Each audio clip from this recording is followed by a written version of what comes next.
दोबारा मिलने को मिल रहे हैं और कुछ नए दोस्त बना के जाऊंगी। फैज़ साहब सही में हम सबको इतने क्यों पसंद है, क्योंकि हमारे अंदर की जो तकलीफ़ है, हमें जो चीज़ें सुकून देती हैं, वो सब वो इतनी खूबसूरती से कह के चले गए। तो हम उन्हीं लफ्ज़ों को, उन्हीं ख़यालों को अपने पास बटोर के रखना चाहते हैं।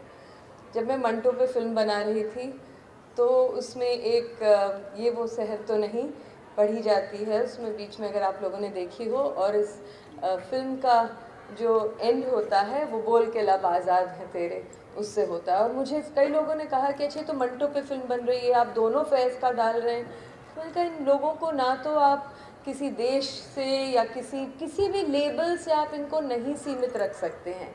मुझे कोई उसमें कॉन्ट्रडिक्शन नज़र नहीं आया और सबने कहा कि आप परमिशन लेंगे। बस एक मैंने शायद मैसेज या ईमेल कुछ सलीमा आपा को लिखा और कहा कि परमिशन है, तो उन्होंने कहा इसमें पूछने की क्या बात है, फैज़ तो सबके हैं। तो सही में फ़ैज़ हम सबके हैं और हम लोग जो यहाँ जुड़े हैं, हम दूसरी बातों पे, पूरे जो फेस्टिवल में हम अलग अलग बातों पे बात कर रहे हैं। ऐसा नहीं है कि हम फैज़ पे बात कर रहे हैं, पर जो हर चीज़ जो हम कह रहे हैं ये उनके ख़यालों से इतनी गहराई से जुड़ी हुई है that I feel this is the best tribute we can give।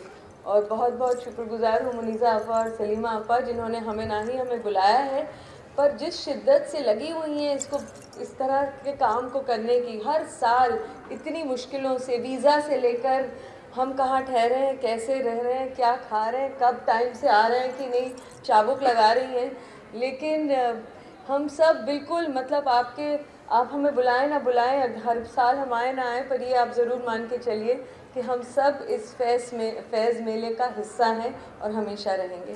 हाँ जी मैम, क्या कहना चाहेंगी फैज़ साहब का फैज़ मिलने के लिए?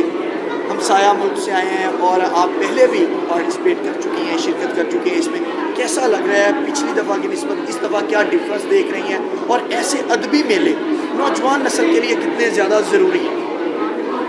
मुझे बहुत खुशी है कि मैं यहाँ आ पाई और फैज़ मेले के लिए, इस फैज़ फेस्टिवल के लिए, ये मेले बहुत मायने रखता है। सिर्फ एज अ फ़नकार या एज अ डायरेक्टर नहीं, इंसानी बतौर मैं कह सकती हूँ कि हमारी रूह को बड़ी खुशी होती है कि जब हम जैसे एक तरह की सोच वाले लोग एक साथ मिल जाते हैं। वो हम उसमें ये नहीं सोचते कि किस मुल्क के हैं, किस जात के हैं, किस धर्म के हैं, ये सब चीज़ें तब उसमें नहीं देखी जाती हैं। और फैज़ तो हम सबके हैं।